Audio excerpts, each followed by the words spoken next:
Welcome to the quarterly CE sponsor webinar. We'd like to introduce ourselves. I'm Asika Wijay, the CE Administrator. And I'm Joanna Truitt, Manager of Continuing Education and Experience. The interim part of my title was dropped on February 27th when I was permanently assigned to this position. Thank you for being so welcoming in my first year in the position, and I'm looking forward to continuing the progress we've made and getting to know you more in 2017.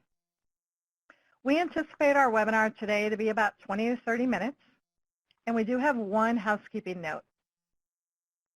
If you have a question you'd like to ask, please type it into the Q&A text box on the right-hand side of the screen. We will address questions at the end of the presentation. Our agenda will follow the topics highlighted in the March 8th newsletter, expanding on those topics we thought you had the most interest in. We're excited to announce our new CE attendance reporting tool is currently in the testing phase and is scheduled to be deployed in the week of March 27th. Let's take a look at our deployment schedule.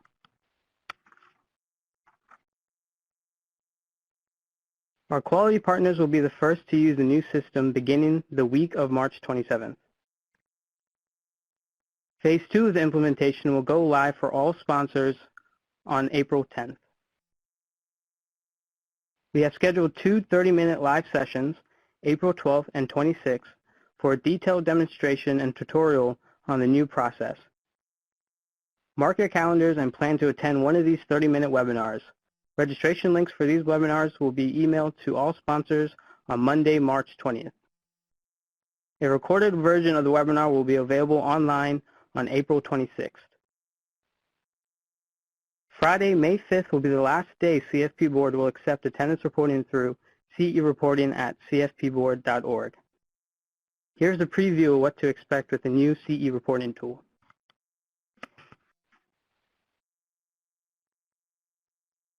Each sponsor will have access to a dedicated CE reporting profile.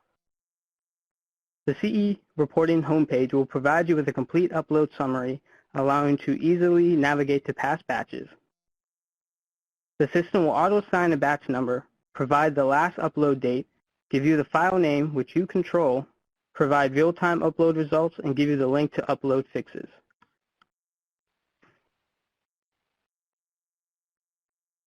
The upload process will use a simplified Excel template that will allow you to upload attendance records for multiple programs in a single transaction. If you're using the correct file format, the system will allow you to continue with the upload process. It's at this point the system assigns the unique batch number.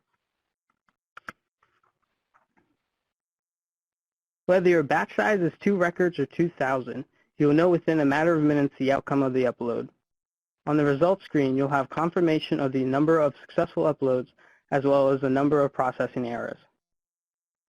Click the Download Processing Error Details link for the exact summary of what needs to be corrected. At the top of this page is a sample of the Excel template you'll be using for uploading.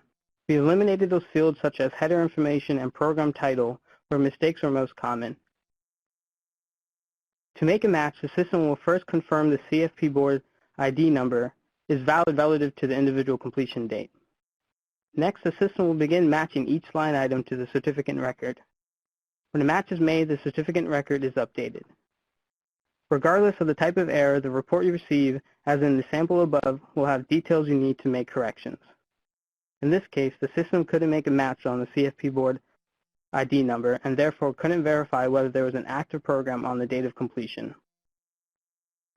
Once the data was verified and updated, you'll have access to a Manage Fixes screen where the corrected spreadsheet can be uploaded a second time with your changes. Before deployment, we will ensure to have instructional materials readily available.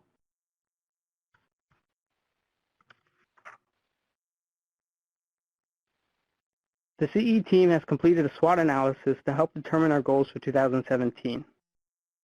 We think we made some positive changes in 2016, building a solid base on which to grow.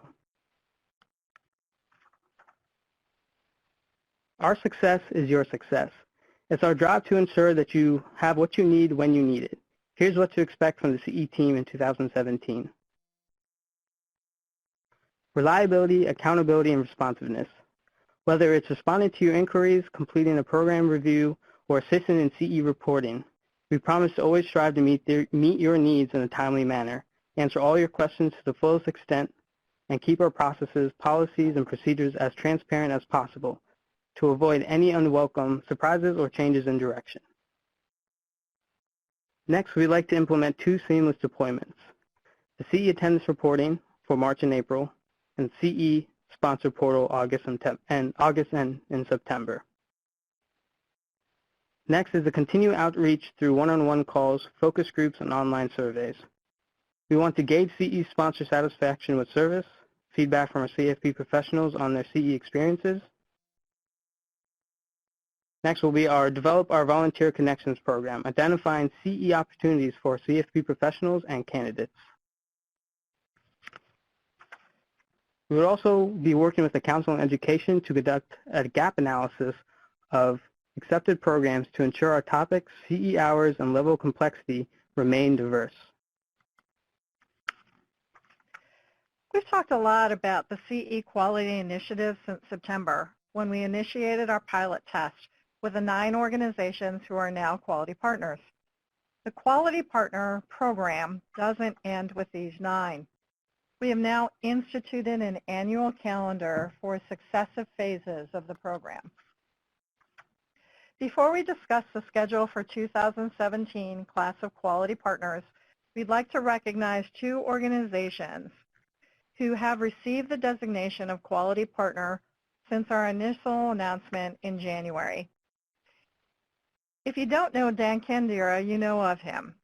Dan has earned a reputation as providing meaningful and interactive CFP board ethics program. In the realm of live CFP board ethics presentations, Dan and the Candira Group dominate. Adding the Candira Group as quality partner was an easy decision to make. We are also pleased to announce that CFP board, with the urging and coordination of CE sponsor AI Insight, now welcomes FINRA e-learning as a quality partner. Within the next 2 weeks, CFP professionals will have access to 58 30-minute e-learning courses for CFP Board CE. We will have more on the FINRA relationship and their 5 e-learning providers, all of whom are CE sponsors, in the near future. So back to the 2017 timeline. A number of you have reached out to us with an interest in becoming a quality partner. The schedule represented above will be updated annually.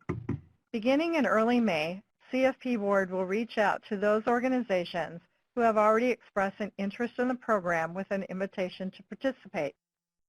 The spring-summer timeframe ensures we have the capacity to complete program reviews in time to make a late September announcement each year. We anticipate between 8 to 10 organizations will be eligible for the program this year in 2017. Because of the privileges associated with the Quality Partner designation, CFP Board has identified a number of considerations that will factor into whether your organization will receive an invitation to participate and/or your request will be considered as accepted. We will be asking these questions when reviewing your request to be considered for the program. First, do your program submissions consistently fall within the principal knowledge topics? Or do we need to follow up and deny programs that appear to be or are clearly practice management, marketing, or prospecting? If the answer to the first question is yes, your organization is a good candidate for the program. Second, do the programs we receive consistently offer clear course descriptions and well-written learning objectives with the appropriate level of complexity selected for the content being offered? And third, does your organization continually report attendance within the 14-day time frame? Additionally, we will take the following factors into consideration. Has your organization been a CE sponsor in good standing for a minimum of 3 years? Do you annually offer 30 programs or more? If the answer to both is yes, your organization is a prime candidate for consideration.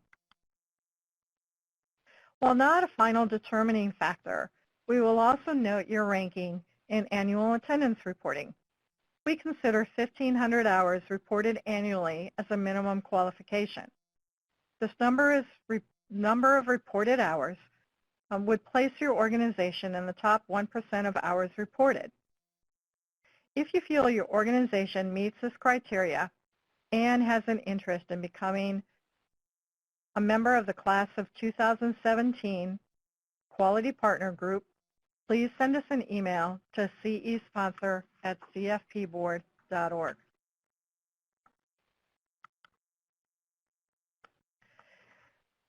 We have proposed a number of changes to the way in which we administer the required CFP Board Ethics program.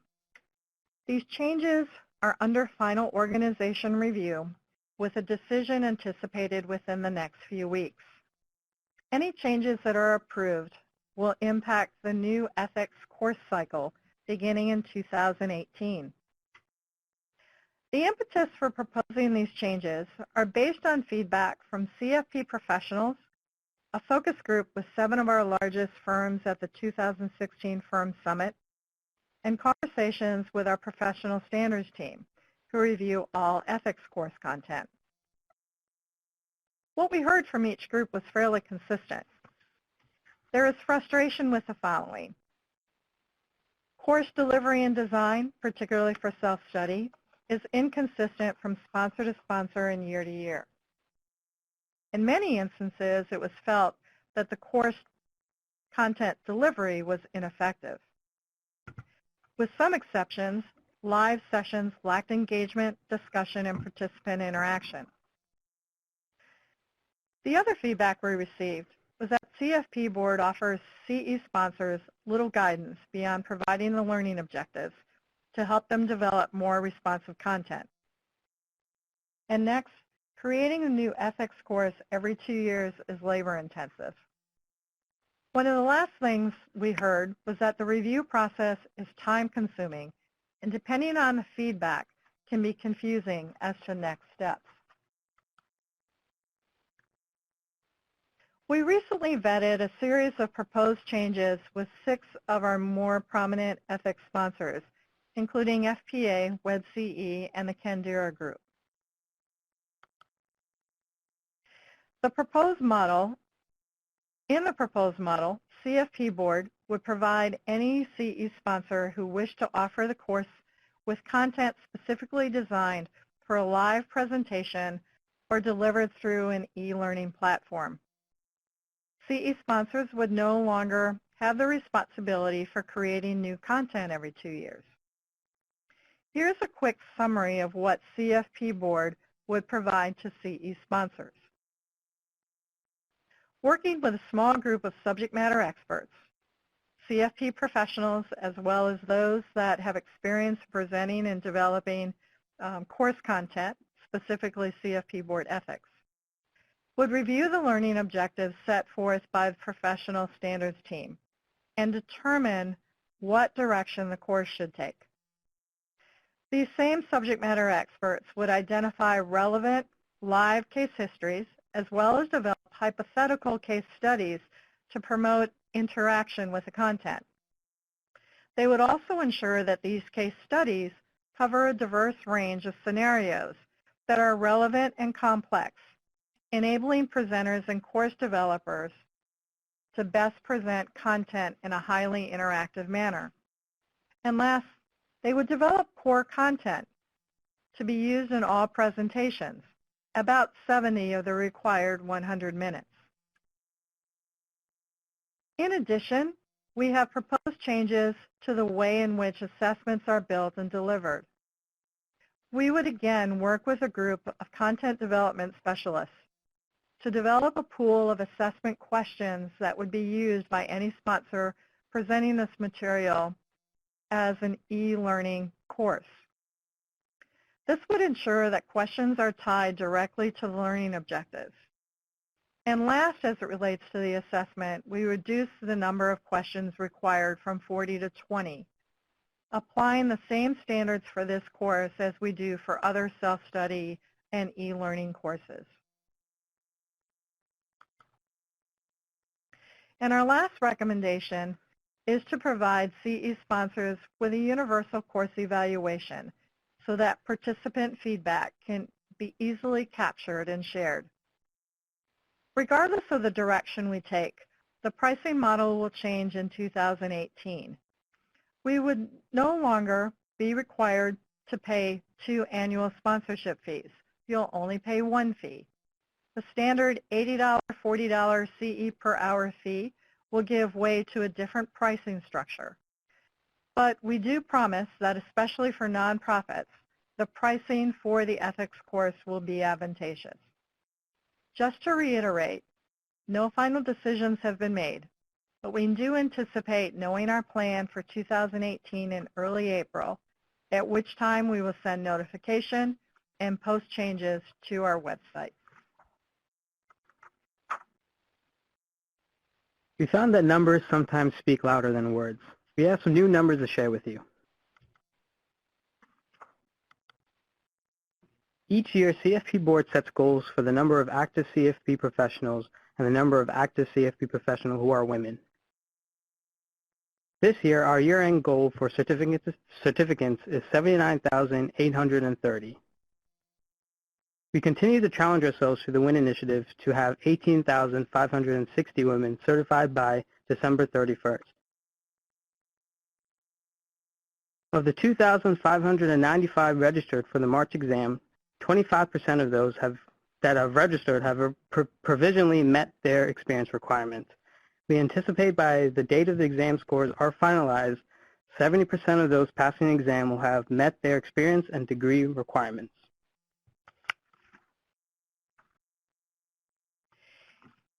In an effort to ensure the in-person meetings of the Council are more productive and outcomes more impactful, 3 work groups were established covering specific functional areas tied to the Council. These work groups include Council and non-Council members. They meet via conference call between in-person meetings.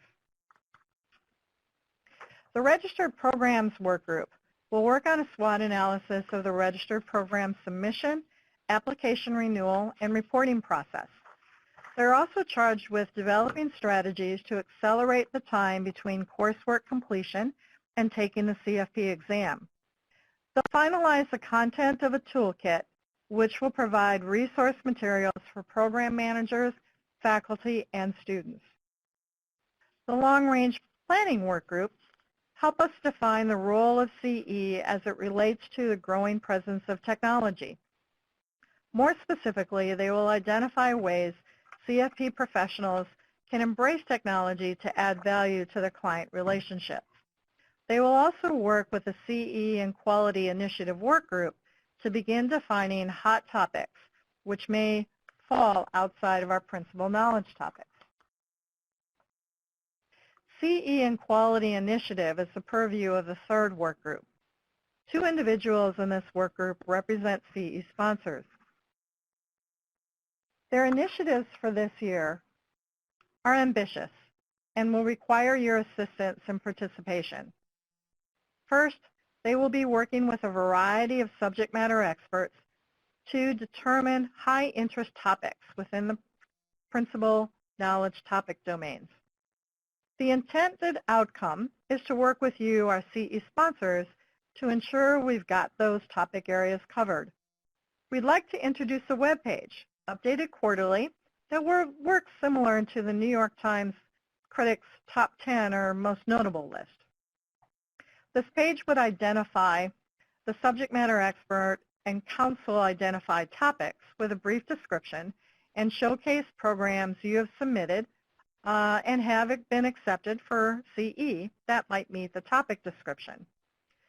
We are often asked by CFP professionals, do you have any recommendations as to what I should take to finish my CE? You know us well enough that we're not in the business of making recommendations, but we would like to highlight some of what you're already doing.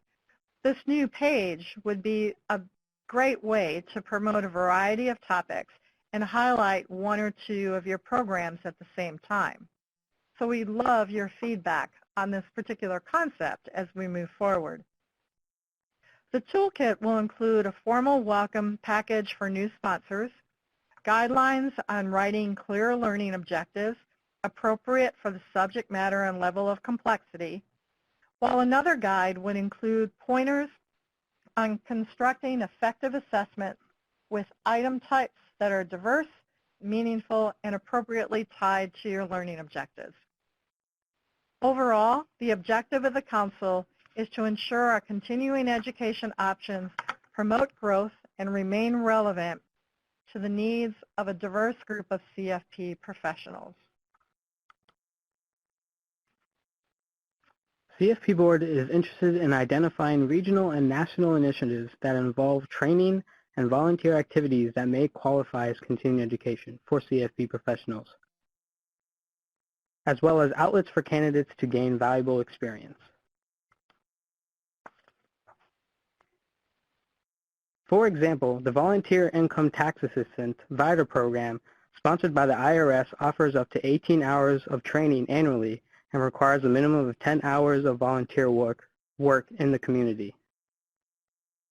It's that combination of training and pro bono work which is ideal win-win for everyone.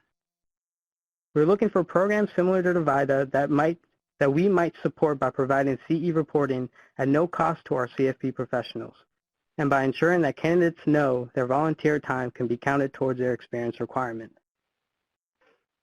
Do you know of programs similar to VITA? If so, please email us at cesponsor@cfpboard.org with the information about the program so that CFP might consider, or so CFP might do the investigative legwork, and if we can, make something good happen.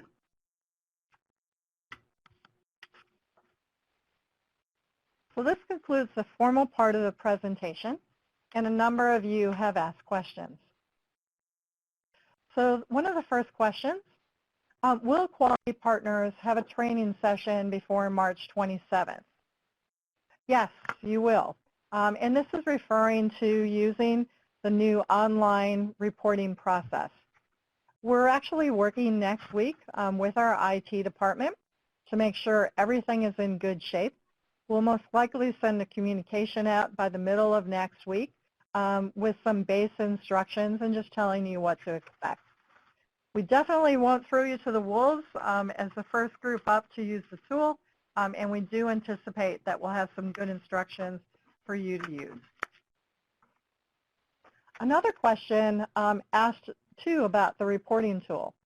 You're saying we'll use a simplified Excel file to upload the new tool. Will you provide it? Yes, absolutely. You'll be provided with a template that you'll be able to save and use over and over again. The next question has to do also with the reporting tool. On the attendance reporting Excel template are both the 4-digit of the Social Security and the CFP ID required, or can we provide one or the other? You will be able to provide one or the other. Our preference definitely is for the CFP ID number. Using the last 4 of the social really ensures that the system can make a match. And as part of our instructions, we'll be giving you information about which fields need to be completed and what percentage of those fields based on your overall number of attendance reports need to be completed. Another question has to do with the Quality Partner Program. To be a quality partner, we need to reach out to show some interest in order to receive an invitation. Yes, we definitely would ask you to do that. We have a couple of organizations that we have identified that might be likely quality partners, but we also encourage you to tell us of your interest as well. So again, this is an open process and it goes both ways. You can tell us that you have an interest, and at times we'll also send invitations to organizations that we think might fit the bill. We have a question. Who can I speak with so I may become a CE sponsor? That'd be perfect. That'd be me. I'm the CE administrator, so if you have any questions in regards to becoming a CE sponsor, you can send them over to cesponsor@cfpboard.org, and I can help you get on track. Another question has to do with ethics course development for 2017. For 2017, everything is status quo. So the manner in which the ethics courses were developed previous is how we'll move forward through the end of the year.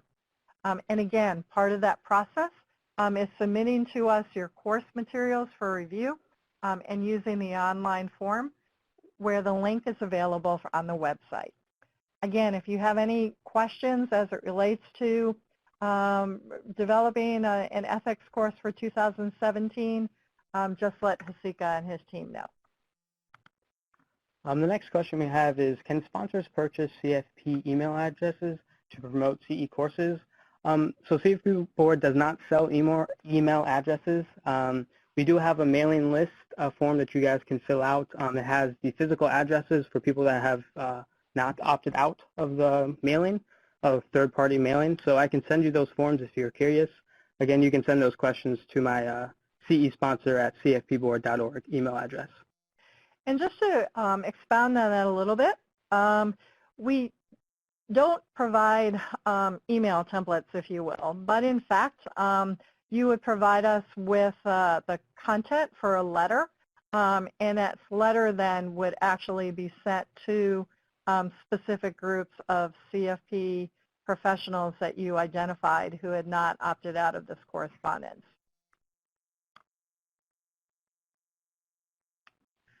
Another question, will we gain the ability to look up CFP numbers if needed? Not with this iteration of the uploading. That information is still private, and at this point, like I said, we're going to go through this process and then start working on what might be phase 2 and phase 3 for our CE sponsors for attendance uploading. Another question, again, has to do with the Quality Partner Program. If a provider does not submit 15 hours, attendance hours annually, they can't be a quality partner? The answer to that is not necessarily. And what we mean is that that's just one of the considerations that we use. We don't in any way want to keep out any organization who really does a good job at providing CE. Again, just a benchmark for us. That particular criteria, more than the others, is one that we will exercise extreme flexibility with. What we do want, though, however, is a proven track record in our relationship with you as a CE sponsor, and we are also, too, looking at the number of courses that you have with us already and that you annually renew or submit on a regular basis. So again, neither one of those are qualifiers that would knock you out, but by the same token, again, just some additional information we're looking at. So please let us know your interest. The next question is, what other ways, email, newsletters, blog posts, etc., that the board can assist sponsors in notifying CFPs about our programs? At this point, we don't really have, other than Find a CE, we don't really have a way for you to advertise to certificates. Having said that, a lot of the changes that we're making as part of the quality initiative, and also too, when we go live with the new CE portal, we will be asking some additional questions about your programs. And again, that's all part of the new CE portal that we discussed briefly that will go live in the August-September timeframe. The intent of asking some additional questions is to, in fact, be able to provide more information to certificates about programs that they find and find a CE program. Also, too, the idea of the council and subject matter experts identifying hot and timely topics and creating that web page where we post those topics, maybe 5 or 6 topics at a time. It's at that point when those topics were identified that we would notify all of our CE sponsors with a brief description of those topics and ask you what programs you currently have active with us that might, in fact, meet that criteria. The intent of this page, then, is to highlight those programs. And again, the idea is that the topics would change probably about 4 times a year so that it's not a static page, but that it's continually being updated and changing.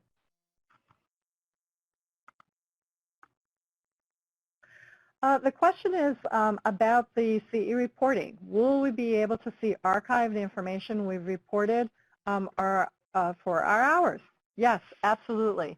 And that's kind of the really nice thing about the program, that one of the features that we think you'll appreciate. When you actually log into your CE sponsor account, you'll have the upload link on the left-hand side, and your home page will actually give you a full list of all batches that you've uploaded. Obviously, we're going to start from scratch at the date at which this goes live, but you will have access to all of that information and the history related to those batch uploads. The next question we have is, can you please repeat the email address to request a form for the mailing addresses? So that's going to be cesponsor@cfpboard.org. So I'll be the one managing that email box. I'll be the one to receive that, and I'll be able to respond back to you guys.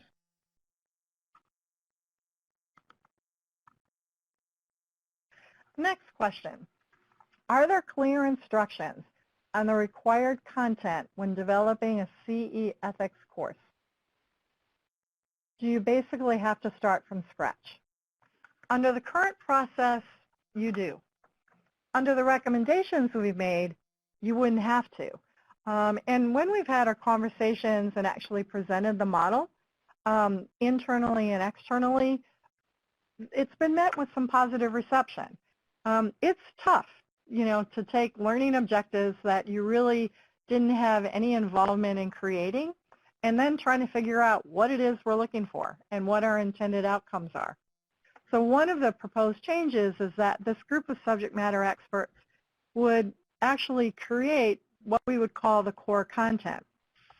And that core content would be about 70 minutes of the required minimum 100 minutes, meaning that you definitely have time to add your own content, to put your twist or your spin on it, or to meet the needs of a particular constituent group that you might be offering it for. So again, we want to give you flexibility, or our intent is always to maintain flexibility, but also to help you and put you in a position where you can consistently and correctly present the ethics information based on meeting the learning objectives that have been established. Another question, will you be posting links to the individual courses listed on your site, not just to the home page? How can we provide you with the URLs? That is an excellent question. And yes, probably once we have the upload process well underway and under our belt, so to speak, we will start requesting the URLs that would take a end user specifically to the program itself as opposed to your home page. It is one of the questions that you'll be responding to in the new sponsor portal. We hope to get a jump start on that with our quality partners, and we'll be resending you, our quality partners, a list of your active programs so that you can identify the URL, and then we'll be inserting that URL into our system. We do have some changes and modifications that we have to make and find a CE program, but that's all part of this portal deployment and update that we'll be doing this summer. The next question we have is, when a sponsor uploads attendance information, how long after the batch upload does it take before the course appears on the individual record? It's immediately. The second you process that, the credit will appear on their account, and they'll receive a confirmation email from us stating the hours that have been credited to their account. One last question we have is, once the hours are uploaded and reported, does it automatically update their account in real time? And I think Asika, yep, just answered that question.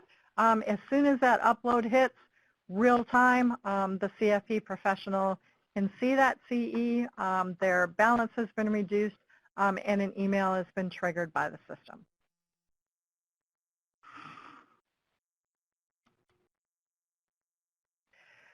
We don't have any other questions, and as we promised, it looks like we're going to be right at 40 minutes, so I think we hopefully did a good job there.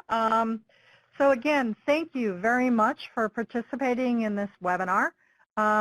Do look forward, or do look for additional communication from us. If you could please take a few minutes to complete the evaluation, we'll greatly appreciate your feedback. We'll be sending an email right after this webinar with the evaluation. If you can just take a few minutes to complete that. We thank you in advance for taking those few minutes. And this concludes the March CE Sponsor webinar. Thank you.